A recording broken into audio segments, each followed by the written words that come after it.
წმიდა დიდმოწამე მარინე მცირე აზიაში პისიდიის ქალაქ ანტიოქიაში მცხოვრები წარმართი ქურუმის ედესიუსის ოჯახში დაიბადა. ადრეულ სიყმაწვილეშივე დაობლებულ შვილზე ზრუნვა მამამ მახლობელ სოფელში მცხოვრებ ძიძას მიანდო. 12 წლის ასაკში მარინემ პირველად შეიტყო ჭეშმარიტი ღმერთის სახელი და იწამა იესო ქრისტე. თუმცა ვერ მოინათლა, რადგან მის სოფელში ქრისტიანი მღვდელი არ იმყოფებოდა.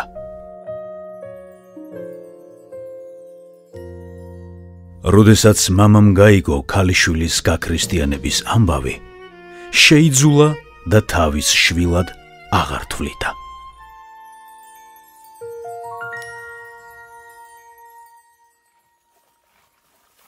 ერთხელ 15 წლის პირმშვენიერ მარინეს შემთხვევით თვალი მოჰკრა აღმოსავლეთის ქვეყნების ეპარქმა ოლიმბრიმ, რომელიც ანტიოქიაში მიემართებოდა მართლმორწმუნეთა დასასჯელად.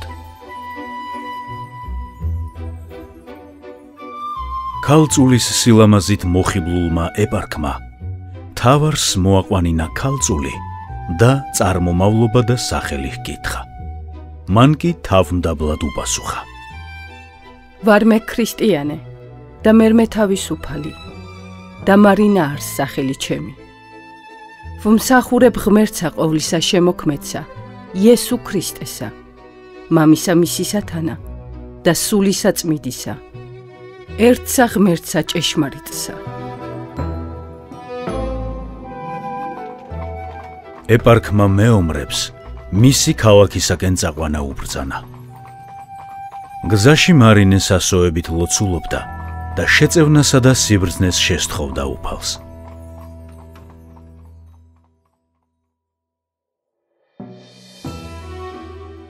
ანტიოქიაში შესვლისთანავე ეპარქმა მსხვერპლი შესწირა თავის ღმერთებს. მარინე კი მეორე დღესვე სამსჯავროზე მოაყვანინა და უთხრა: იცოდე, რომ თუ კერპებს მსხვერპლს შესწირავ, საშინელ სატანჯველებსაც აცდები და ცოლადაც მოგიყვანო. წმინდა მარინემ უყოყმანოდ უარყო მაცდური წინადადება და ყოვლად წმიდა სამება აღიარა და ბოლოს უთხრა: ნუ თუ შენ ფიქრობ, რომ უკვდავ სასიძოს, ზეციურ მეუფეს იესო ქრისტეს მივატოვებ და სულით მკვდარს გავყვები ცოლად. არასოდეს.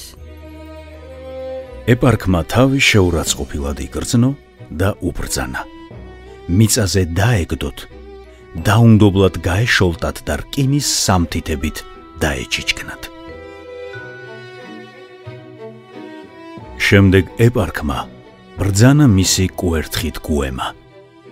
წმიდა მარინემ კი უფლისაკენ მიმართა სულიერი თვალი და ლოცვა დაიწყო.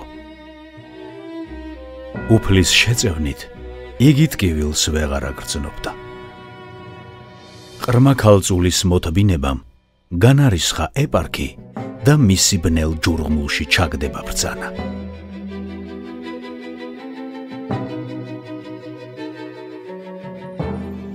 საპყრობილეში გამომწყდეული მარინე კვლავ სასოებით ლოცულობდა. თეოტიმი მას გასაჭირში არ ტოვებდა, თავის სარკმლიდან აწვდიდა პურსა და წყალს. იგი ისმენდა და იწერდა ყოველ მის სიტყვასა და ლოცვას.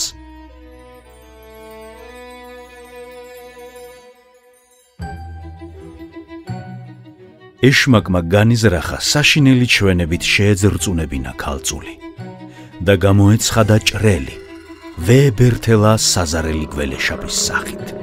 წმიდა მარინეს შიშისაგან სახისფერი შეეცვალა, თუმცა ლოცვა არ დაავიწყდა და მუხლთ მოდრეკით უფლისა მიმართ ღაღადებდა. გველეშაპმა აღაღო პირი, შთანთქა მარინე მუცელსა თვისსა. ხოლო ნეტარმა ჯვარი დასწერა გველეშაპის მუცელში გველეშაპი ორად განიპო და გამოვიდა წმიდა მარინე.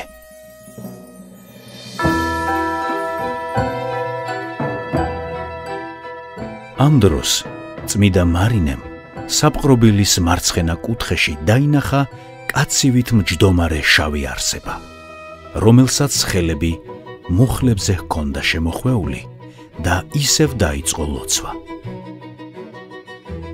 ამ დროს ადგა ეშმაკი, მიუახლოვდა, ფეხები შეუკრა და უთხრა: კმარს აწშენდა, ჰოი ქალო. მაშინ წმიდა მარინემ თმით დაითრია და ძირს დაახეთქა და იქვე კუთხეში ნაპოვნი ხის ნაპობით დაიწყო მისი ცემა ძლიერად.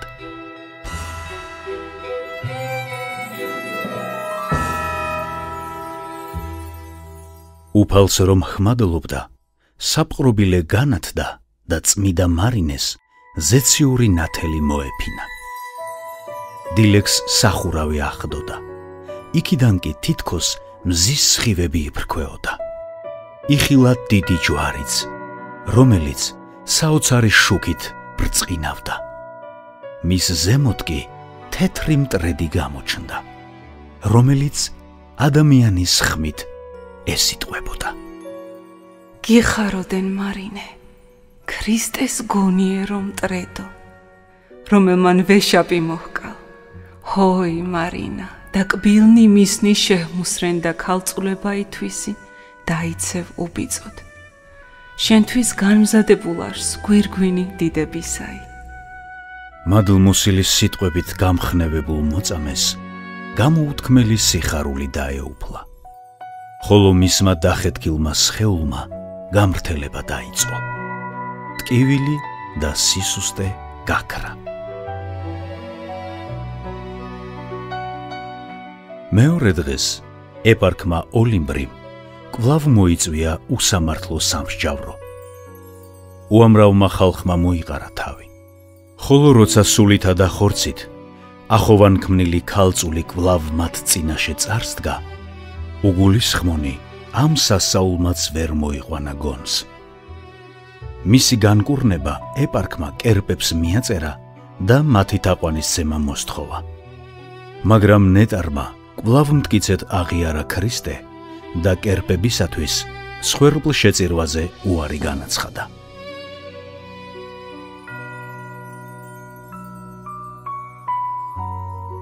განრისხებული ეპარქის ბრძანებით მარინე ლურსმნებით ფიცარზე დააჭედეს და ანთებული სანთლებითა და გახურებული რკინით სხეულის სხვადასხვა ნაწილები დაუშანთეს. მაგრამ წმიდანი გულში ლოცულობდა და უსიტყვოდ ითმენდა ტანჯვას. თვითონ ეპარქმაც კი ვერ აიტანა წამების საშინელება და ხელებით დაიფარა სახე. როდესაც ცოცხალმკვდარი მარინე ხიდან ჩამოხსნეს, ხმამაღლა შეღაღა და უფალს: უფალო, რადგან ღირსი გამხადე შენი სახელისათვის ცეცხლში გამევლო, ახლა წმინდა ნათლისხების წყალიც მაღირსე და ცოდვებისაგან განწმენდილი შენს განსასვენებელში შემიყვანე. მტარვალმა მოისმინა, რომ მარინემ წყალი ახსენა. ყის ბრძანა მოეტანათ წყლით სავსე უზარმაზარი კასრი. უფლის მიერ განმტკიცებული ქალწული კი უფალს შესთხოვდა, რომ ეს სასჯელი ნათლისღებად ჩაეთვალა. მსახურებმა იგი კასრში ჩააგდეს და მის დახრჩობას შეეცადნენ. უეცრად მიწა იძრა და თოკები, რომლითაც მარინე იყო შეკრული, დაწყდა. ხოლო შეძრწუნებული მსახურები აქეთ-იქით მიმოიფანტნენ. წმიდანის თავზე არაამქვეყნიური ნათლის სხივები გამოფწყინდა და კვლავ გამოჩნდა თეთრი მტრედი, რომელსაც ნისკარტით ოქროს გვირგვინი ეჭირა. იგი წმიდანის თავზე ლივლივებდა, ნელა ეხებოდა მას და კვლავ მაღლა მიფრინავდა. ხალხში ბევრი ფარული ქრისტიანი იყო და ისინიც გახდნენ ამ გამოცხადების ღირსნი. მარინე კი წყალში არ იძირებოდა და ყოვლად წმიდა სამებას ადიდებდა. მის თავზე ცეცხლის სვეტი აღიმართა, რომელსაც გასხივოსნებული ჯვარი ამშვენებდა. მტრედი აფრინდა და ჯვარზე დაჯდა, ხოლო მაღლიდან ხმა მოისმა. შვიდობა შენთანა, ქრისტეს ძალო მარინე. დღეს უფალი სათნოებათა უჭკნობ გვირგვინს მოგანიჭებს და ზეციურ სასუფეველში წმინდათა თანა განისვენებ.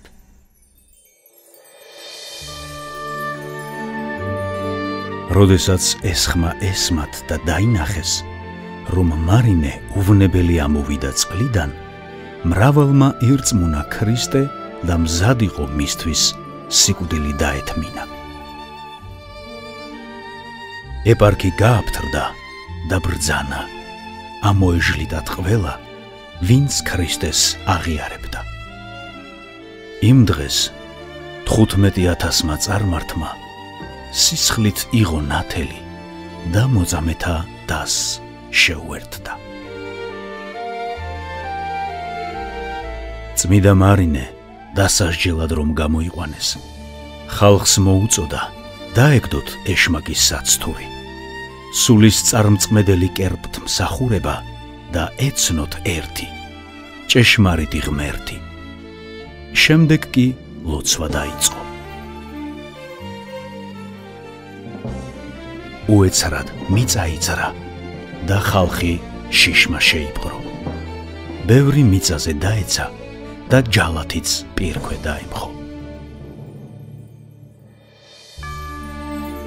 თვით უფალი იესო ქრისტე გამოეცხადა თავის სასძლოს წმიდა ანგელოზებთან ერთად. მარინეს გამოუთქმელი სიხარული დაეუფლა და ჯალათს ბრძანების აღსრულება დააჩქარა. მანაც უმალ თავი წარკვეთა. წმიდა მარინეს სული უფალმა ცათა სასუფეველში აიყვანა. მისი სხეული კი უხრწნელობით განადიდა. ქალწულებისა სიკეთითა განმშვენებულმან, ქალწულო და წამებისა ღვაწლითა გვირგვინოსანმან, მარინე, სისხლითა ღვაწლთათა სხურებულმან და კურნებათა საკვირველებითა განმრწყინვებულმან, კეთილმსახურებით მიითვალენ. მოწამეო, ძლევისა ნიჭნი, ღვაწლთა შენი სათანი.